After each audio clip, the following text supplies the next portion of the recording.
Welcome back guys to What If Naruto Was Neglected Part 3. Don't forget to subscribe, turn on notifications by hitting the bell icon, like and share this video. Let's get started. Chapter 5 Neglect. Chapter 5 First off, Ghost Step. If you didn't pay attention in the last few chapters, is the seal-based ability to do both intangibility jutsu, of course with limitations, and the jump ability from the movie and book, which is better, jumper. I am glad I get constructive criticism, and I am only human, so I will make mistakes. Next, the seal-based abilities that I listed off for Naruto to be able to fly were just suggestions. I was not actually sure a seal could act like a rocket, and I doubted it would. That is why Naruto's main element is still wind, with some fire and earth to be able to do the dust style. Also, the seal to create the cameras and screens. I made those for fun, and if you don't like it, oh well. Now, as for Goku and Vegeta being in there, it is my story, so get over it. I added them because I wanted to, and I thought it would be funny. Plus it helps my future idea to be more realistic in the Sage Mode department, which I will say right now isn't Super Saiyan. That might be for much later though with the other plans I have. Also, someone said to add in Sunsun from Marvel vs Capcom 2. I just need to know more about her and a window to add her in. And no, she will not be part of the harem. Finally, the CRA probably won't even happen, so stop bitching about it. Now, my plan is for Naruto to have an anime harem in the sense that all the girls in the harem will want him, but not all will have him because he will have to choose. So not a fanfiction harem where he goes and fucks all the girls because he can. I am getting tired of explaining that, and I wanted to try something new. It is subject to change if I get enough people who want the fanfiction harem, but whatever. Okay, now that my explanations and rant are over with, on with the story. Oh, and before I forget, again, here is my friend code for the DS so I can play Pokemon X and Y online, 1891 to 1165, 5610. XXX Naruto and his teammates just stared. This had to be an illusion of some sort, but even the Hokage couldn't find one, and the man was just annoyed now, letting the team stew alongside him. Why would this be happening? Well, Kakashi had been true to his word and was on time for once. Was the world ending? They hoped not. That was suck. What? The man asked, not understanding why everyone and their mother were staring at him. It is just that you are on time for once. Minato deadpanned. You don't even come on time when I call you for a freaking meeting. Well, this is a mission. Kakashi replied in a bored tone, like it was obvious. That just earned him more glares. Fine, whatever. Minato sighed. You and your team are to locate Orochimaru's northern hideout. From what our information says, it is a prison of sorts, and dealing with that dead snake's things, there is probably more to it. That, or it is the hideout where he did his sick experiments. It is possible that Jiraiya got his information mixed up. What is the objective of this mission? Kakashi asked. Minato stared at Kakashi's team for a moment and then said, the origin of the curse mark is in there, and I feel that knowing about this could in fact us destroy the curse mark if we ever have to. Understood. Kakashi replied as they filed out of the room. They never noticed Minato's dark smirk and his blood-red eyes. Oh, there is more there, and I know it is far more dangerous than you think, Kakashi. Then another voice spoke as they came from out of the shadows of the room. And it is a great way to get rid of that brat, but I am sure the others will return. It was Kushina with a darker smile than her Hushans, and her eyes were red as well instead of the normal violet. Plus, there was a dark aura about her in the form of black lightning streaking around her form occasionally. Now why didn't I think of that? Oh wait, I did. The both replied in unison and very creepy-like. However, dark moment only lasted a second as they blinked and everything was back to normal. Shaking his head as if in a daze, Minato looked at his wife and asked, "Are you okay?" It looked like once more that Kushina had a headache as she was holding her head. I'll be fine. I just take a nap when I get home." Minato nodded but didn't say a thing as he watched her leave the room. Those headaches and his apparent dizzy blackouts were becoming more frequent, and it was starting to bother him as to why this was happening. Taking a look at the paperwork on his desk, he decided to figure it out later. He had too much shit to do. Why did he accept this position again? When I die, I am so going to punch you for this, Hiruzen. He muttered as he went to work. XXX, well, this is one step closer to becoming true ninja. Menma stated as he walked along the path with his team. He had his hand in his pockets with a bored expression on his face. Yeah, A C rank mission was good and all, but he was a Jinchuriki and he felt that he needed more challenging missions. Hey, we are lucky to get a C rank mission, Kuro stated. We are still genin, so we must work our way to the top. Says who? The lowly stooges in the village? Fa, we are Jinchuriki, we don't need to be classed with them. Menma growled. The only reason we are still genin is because we have to look out for the piece of shit. His name is Naruto. Kuro snapped. Naruto himself just grunted, already bored with his so-called brother's one-track mind. You should be lucky you got this far. And what is that supposed to mean? Minam asked in a dangerous tone of voice. If you lived in another village, you wouldn't be on the high pedestal you are on now. No, you would be the lowest of low. On par or lower than street rats. Naruto replied. Feh, I would just kill all those who made my life hell then. Menma stated with authority. Oh yeah, that will do you good in the long run. Naruto replied sarcastically. What do you mean? Kuro asked, curious as to what the eldest of the three triplets knew. I heard that the Jinchuriki of the Mist, the holder of the three tails, is now the Mizukage and he basically said to hell with the bloodline users, so now that place is a huge civil war. Kakashi, who had been quiet up until this point, decided to speak up. He is right. You can't have that mentality in the ninja world, Menma. Yeah well, whatever, at least we don't have to deal with that shit in Konoha. Menma replied with a snort. Wrong again. Naruto replied. Pieces of shit like you don't count. Menma stated. Not what I meant. Deadpanned Naruto. I meant that if you read some of our history, something I did once while bored, you would find out that a man named Danzo, if he had gotten you and Kuro as babies, you would be nothing but emotionless tools to him. Scary, whatever happened to him? Kuro asked. Menma wanted to know as well, but he kept up his uncaring look. The Hokage disbanded him and his group, although the man is still a member of the council. Kakashi supplied before looking at the sun and sighed. Damn, we need to hurry this up.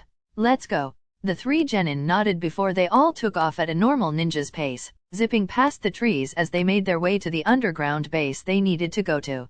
All the while, Kakashi wondered why Naruto had told them that information. Menma was thinking about what Naruto said and it made his paranoia skyrocket, not that he let it show. XXX when they made it after a day and a half, they were a little annoyed that it was in a land with absolutely no trees. No cover except for the outcroppings of rocks that protruded from the land. Thankfully, the hideout was easy to find thanks to it looking like a black house in between a two-pronged outcropping. So that was good. Okay, once again, be careful. Kakashi warned. The rest of this base is probably underground and we won't really know what is down there. Right. Kuro saluted with Menma shrugged and Naruto nodded. Kakashi slowly opened the door to reveal a one-roomed house. Thankfully it was not booby-trapped, so they quickly walked in and started looking for a way to get to the lower levels of the base.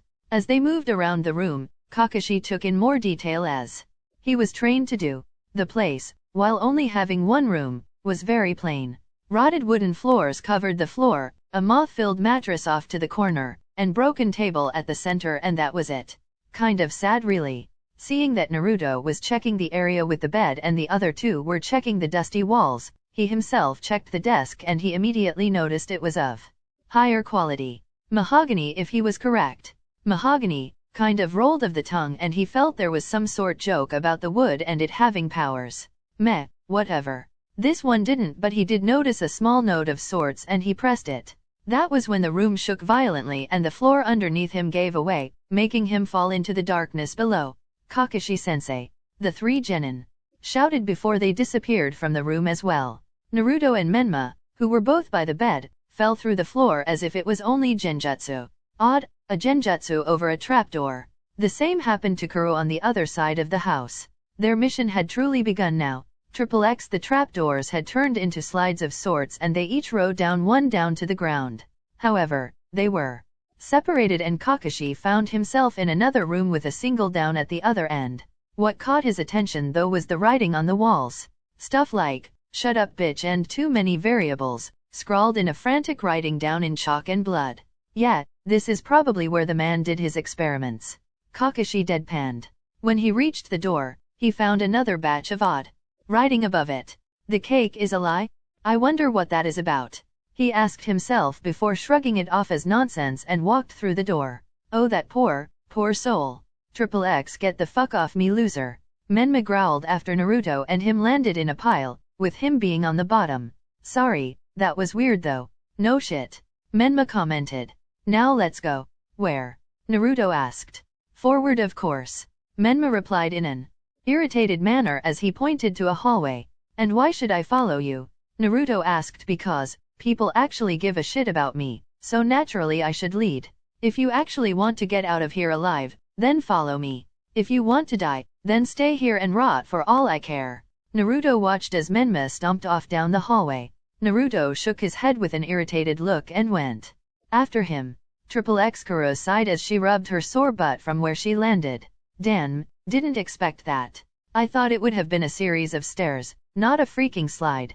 Oh well, it didn't matter in the end to her. Now she need to find the other, get their objective, and get the hell of this creepy place.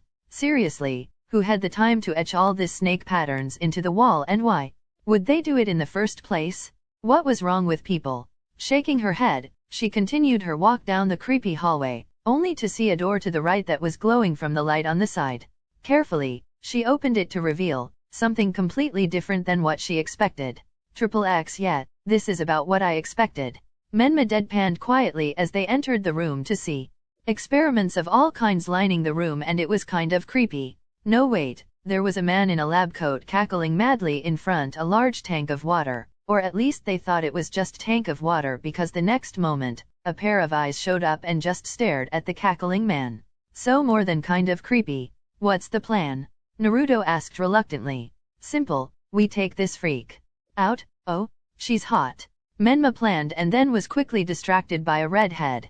Said redhead was wearing a purple top that showed off her midriff, a pair of black biker shorts, with black ninja sandals. Plus her eyes were red. So that was new to him. You know, most redheads are Uzumakis. Naruto deadpanned. So, she must be a cousin or something, so not directly related. Menma replied. Okay, one other problem. Naruto replied. What? She is obviously on their side. Naruto replied as they watched her interact with the man, who seemed to scoff at what she said and then smack her. I am pretty sure she can be persuaded to join us. Menma deadpanned. They then watched as the girl pushed a nearby button and the wall opened up to reveal a girl in another tank, which she could easily get out from the top. Still, she looked sad. Why? Well, maybe it was the scales on her skin that neither boy had a problem with. Her too? Naruto asked. You bet. Menma replied with a smirk, thinking that if he saved them, the girl would get with him. However, he didn't get to make a big entrance to save the girls because the red-headed one suddenly turned around and shouted, Who are you two? Karen, who are you talking to? The man asked. Dr. Amaki, they are our saviors. Karen declared. Truthfully, she was hoping that because after Orochimaru died, this man took over with the experiments and life sucked her. So naturally, she would take a chance at getting out this place and away from that man. However, the good doctor just rolled his eyes. Oh please. You think that everyone that comes here will come to take you away, you silly girl. Someone has to. Karen growled. Huh? You, Isaribi, and Suijutsu are stuck here with me, the man laughed. You're my experiments now, Joy. Isaribi sighed from atop her tank. Okay, this guy is so fucking weird. Menma shouted in annoyance as he walked to the middle of the room. The mood was already ruined for him. Oh sure, don't be in a hurry to kick the guy's ass or anything. Naruto replied as he too walked onto the scene with a bored expression. Now Dr. Amaki looked nervous. Damn that kid, he told me that no ninjas were going to be searching this place. He growled before smiling in a crazed manner. No matter, I am sure the ninja in this place will cover my tracks. He paused and then continued. There are too many of them. Anyway, for my tastes. What makes you think we are going to let you escape this room? Naruto asked. Well, how about this? Dr. Amaki shouted with a crazed look in his eyes as he pulled a level under Suijutsu's tank and flipped it. The next instant, said boy was screaming in his tank as he was literally boiled alive by lightning and that made it start evaporating. You bastard. Menma growled. As he instantly channeled the energy of Kyuubi and rushed the man, intent on killing him in the most gruesome way. No, wait. Naruto shouted, having a bad feeling, but like usual, Menma didn't listen to him. Karen panicked when she saw the redhead go all feral and change her master. However, she knew what he was, so she started thinking quickly, just like her master seemed to be doing. She need to get away from this fight as she was not much of one.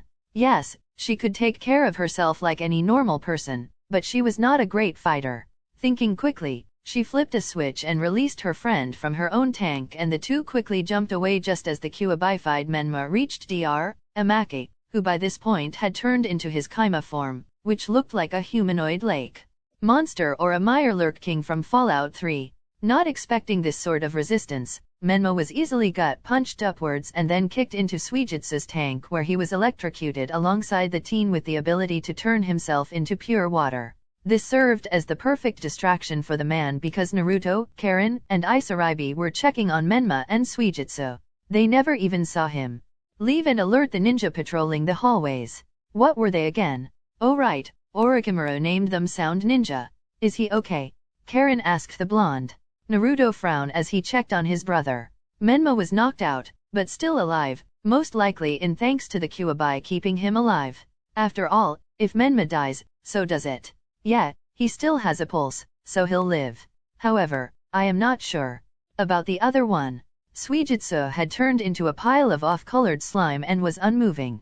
Isaribi took one look and started to tear up.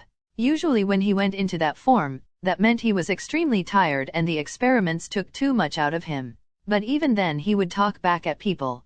Now he was just silent. Suijitsu, she voiced. The slime-like out-on bubbled before collapsing into full-on water. Lifeless. Oh no, Isaribi cried. They had been close and she didn't know how to deal with this. Her best friend was gone. So she latched onto her only friend left alive and bawled her eyes out. Karen held on to her friend and sighed before looked at Naruto, only to see him leaving. Oi, where are you going? Naruto looked back at her disinterestedly and sighed. To continue my mission. Look after that asshole for me. When I get back, we can all go to Konoha if you want to join up. So you are just going to leave us here? Karen screamed. Yep. Naruto deadpanned before he left, leaving Karen to stew with a crying girl in her arms and his unconscious brother. XXX Kyo couldn't believe her eyes when she entered the room. It looked like a mad scientist's heaven. It was pretty disturbing, but the thing that got her the most was what was in the middle of the room. There was an operating table that looked as cold as the steel it was made from. On it was a man, but to her, he was far different than what she was used to. This man was blue. Not only that he had the features of a fish or a shark, she wasn't entirely sure. The man was in rags that were barely holding together and he looked very malnourished. During her observations, the man weakly turned his head towards her and nearly had a heart attack. Why? Well, because this girl looked a lot like that woman who was able to bet all of the 7 swordsmen all by herself. Who are you? The man asked weakly. I am Karu Uzumaki Namikaze. What's yours? She asked politely. The man chuckled. Oh, how I have fallen. I am talking her to daughter and I am not even in battle. Damn that snake and his lackey. He paused to cough violently and said, I am Kisame Hoshigaki. Kuro blinked at that.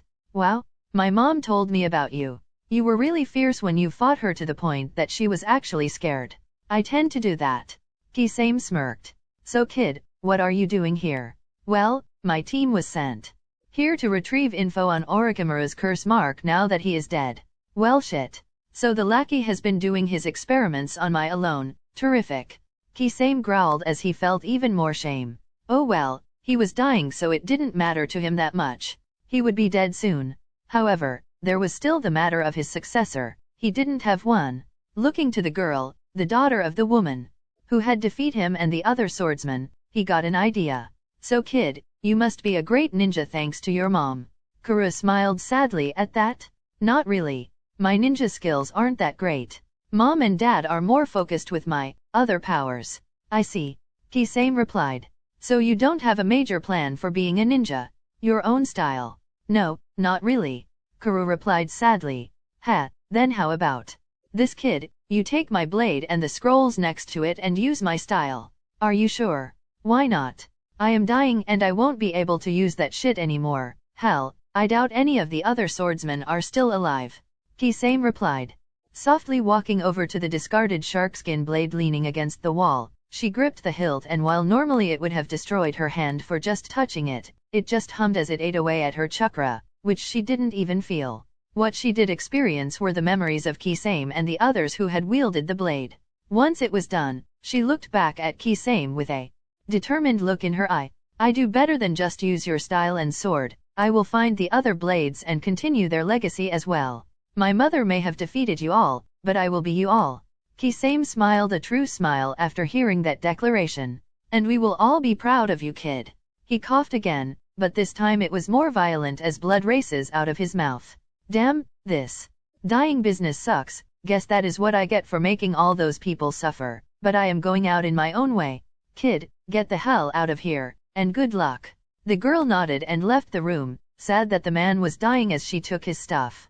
Kisame smiled and said, I guess I am not a bad guy after all, but I am probably still going to hell. Maybe I'll see Manjutsu there and I'll tell him about the girl that would surely capture his heart, if he was alive.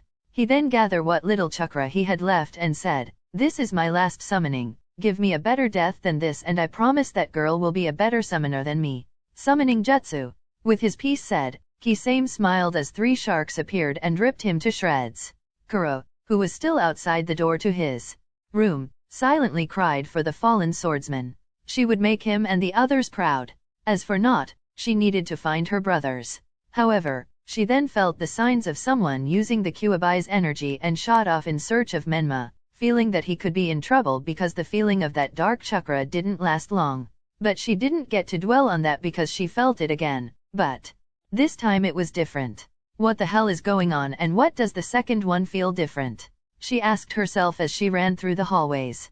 XXX Naruto cautiously but casually walked down one of the hallways of the underground hideout he was in.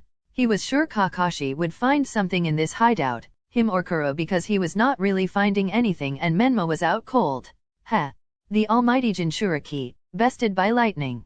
Classic. As soon as he turned a corner, he was met with 7 sound ninja in their strange masked attire. The 2 parties just stared at one another before what looked to be the leader of the platoon of sound ninja chuckled and said, well boys, looks like we have a rat for the snakes to eat. He readied his kunao as the others did the same with chuckles. Well, shit. Naruto grumbled. I guess this is a perfect way to test if my dust fist style actually works. He then took a stance with his fists closed and if you looked closely, they seemed to be shining a bit, along with the floor. The 2 closest to him rushed the blonde, going in for the kill. Naruto easily dodged the strikes before he sent out a punch to one of them that began screaming as soon as he was hit. The others paused as they looked at the man. The place where Naruto hit was like a crater. Most of the skin was gone and there was bloody muscles showing. Now they were more cautious of this kid. As the one guy bleed out of the floor, the next 5 rushed the blonde again, sending out kunao, shuriken, and their fists at the boy. Thankfully, Tsunade had helped him with his taijutsu, so he easily adapted to the fight as he twisted around the strikes and sometimes even punching the bladed weapons away. What shocked the leader the most was that a kid, while being able to defeat his men like it was nothing, was punching the weapons, which blew away to dust. How strong was this kid? However, he didn't get to contemplate any more on that development because his men were on the ground, not only suffering from their strange wounds that looked like something ate through them, they looked to be gasping for air. What the hell is going on? Simple, they can't breathe. Naruto replied darkly. The man looked at the young ninja, slowly making his way towards him. It looked like death was following the young ninja as the sound ninja was staring to freak out, especially with Naruto's sharp eyes directed only on him. My dust fist style is actually pretty dangerous. It allows me to coat my fists and feet with minuscule balls of the dust release technique. So when I punch you, I am literally destroying your body with a simple punch or kick as that part is turned into dust. However, you have yet to see the shine on the ground. What shine? The man nervously shouted out. Naruto's smirk grew even darker. Oh, you really did miss it. Well, let me tell you, since you won't be alive much longer. While the dust release can let you turn people and things into dust and then help you manipulate the weight of certain things, it can do so much more. You can't really see it, but dust is there in the air, but only in small amounts. I like to create more ground and use it like magnet release users use sand and other metal. Naruto lifted his fist and the man froze, not from his own actions, but because of the pain he was in. I can see it in your eyes that you have figured it out. Naruto continued. Dust is easily breathed in through the air. It is now inside your body and with it, I can easily kill you? The man looked at Naruto in panic at this. In fact, I will. With that, Naruto clenched his fist and the man screamed out loud and then died as blood raced out of his mouth. In truth, the dust settled in the man's lungs and then spread itself through the bloodstream. Then, it all turned sharp and rushed to the man's heart, cutting up his veins and his heart in a matter of seconds. Quite painful compared to what he did to the others. All his did to them, after punching away their skin, was suffocate them.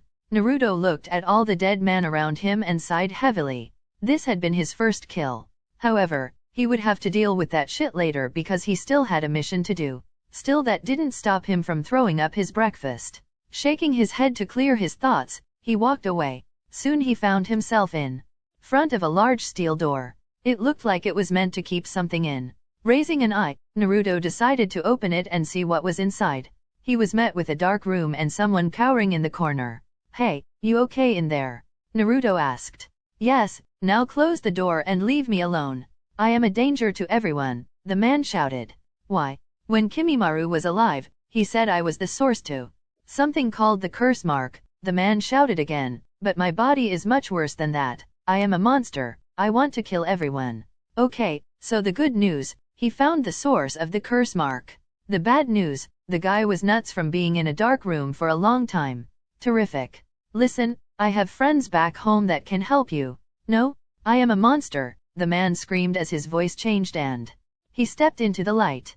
His body was changing right before Naruto's eyes. One whole half of his body was turning gray and adding weird additions to it. Before Naruto could take a closer look, the man with orange hair rushed him, forcing the blonde the duck and reluctantly punched the man. However, that is where the problem started. As soon as Naruto threw his punch and it connected, nothing happened and Naruto had to dodge again. What the? Thought the dust fist style was combat ready? He frantically thought as he dodged the punches sent out by the man. Naruto tried again and again to try and make his dust work, but nothing was being eaten away or anything that he could see. Finally, he was able to see something small just as he was punched to the other side of the room and into another room. As he lay there dazed, he remembered a small note in the scroll on dust release. That's right, dust release works differently with nature chakra and those in active sage mode. All the dust release does in that situation is eat away the chakra and not the body. He paused in his thoughts as he got back up and saw Jugo stalking into the room, looking like he lost his mind. Yeah, there is it. The parts that I punched have returned back to normal, like whatever was in him is now gone.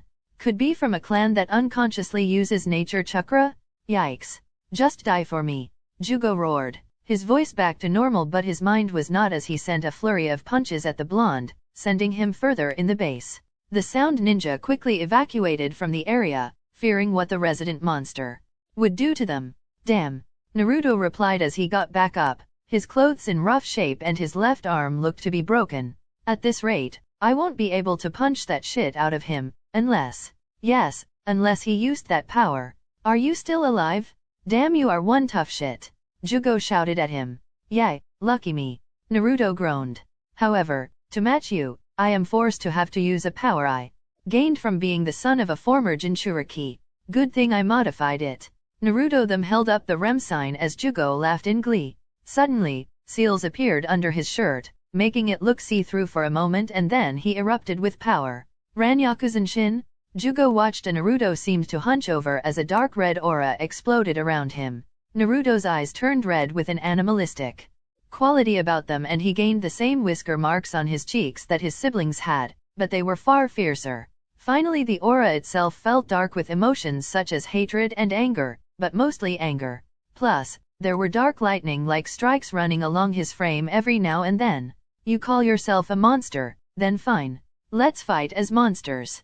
Naruto roared as his muscles bulged and the two rushed each other, Naruto's broke arm having been healed when the chaos drive had been activated. It was no contest because Jugo never stood a chance. Because Naruto hti him with a full dust punch that made him feel far weaker than before. Then another and another. Jugo, in his correct crazed state, stood no chance against an anger-filled Naruto. Punch after punch came to his person as his body tried to refuel itself with the nature chakra, but it was useless. It hurt too much to fight after long and he was too weak to even get back to his feet. However, that didn't stop Naruto in his blind rage. While the Chaos Drive was useful, Naruto barely had control and he let his anger take control. This form was capable of rational thought, but it tended to make him act like a berserker and he often went too far in training with it. Naruto roared as he uppercut Jugo into the air and then went through a few hand seals. This will end it. Dust style, detachment of the primitive world technique. He screamed as he created a full body sphere in midair to catch Jugo in. Ah!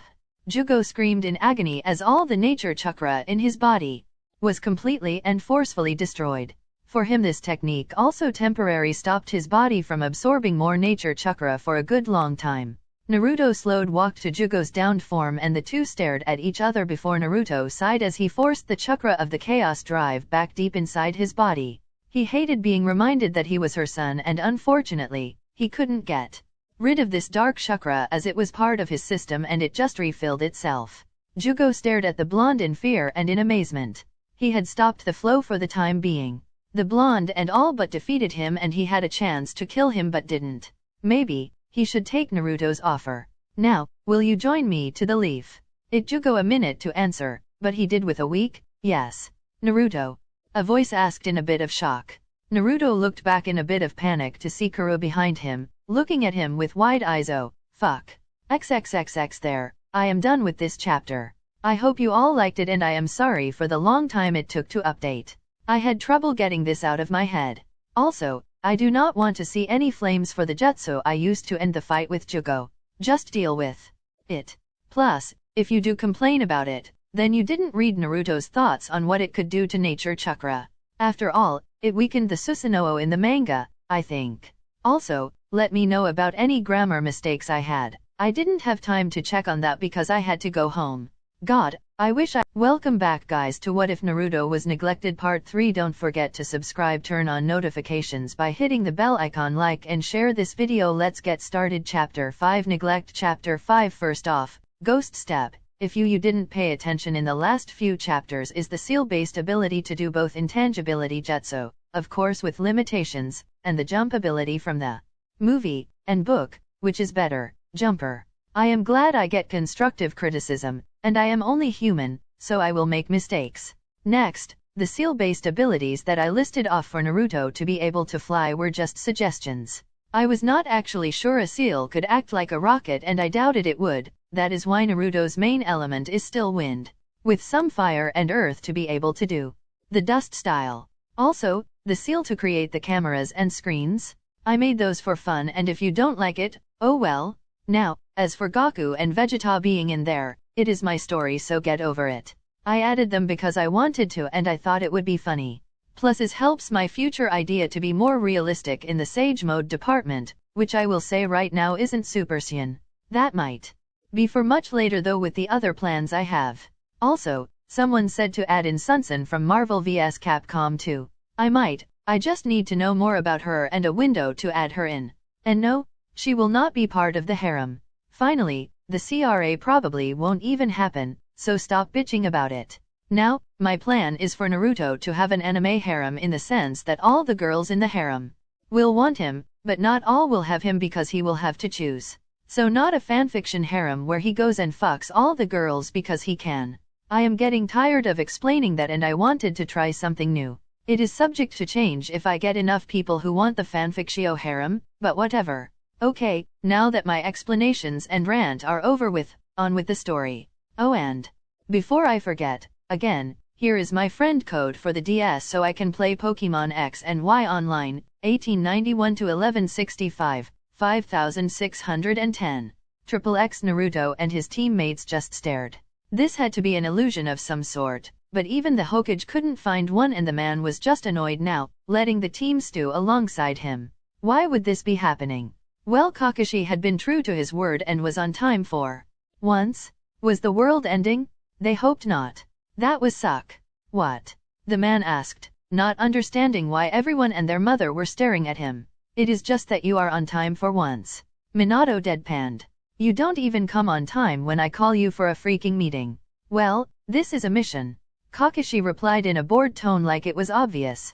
That just earned him more glares. Fine, whatever. Minato sighed. You and your team are to locate Orochimaru's northern hideout. From what our information says, it is a prison of sorts, and dealing with that dead snake's things, there is probably more to it. That, or it is the hideout where he did his sick experiments. It is possible that Jiraiya got his information mixed up. What is the objective of this mission?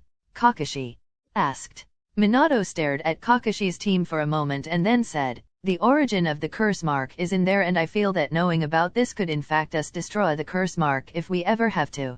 Understood. Kakashi replied as they filed out of the room.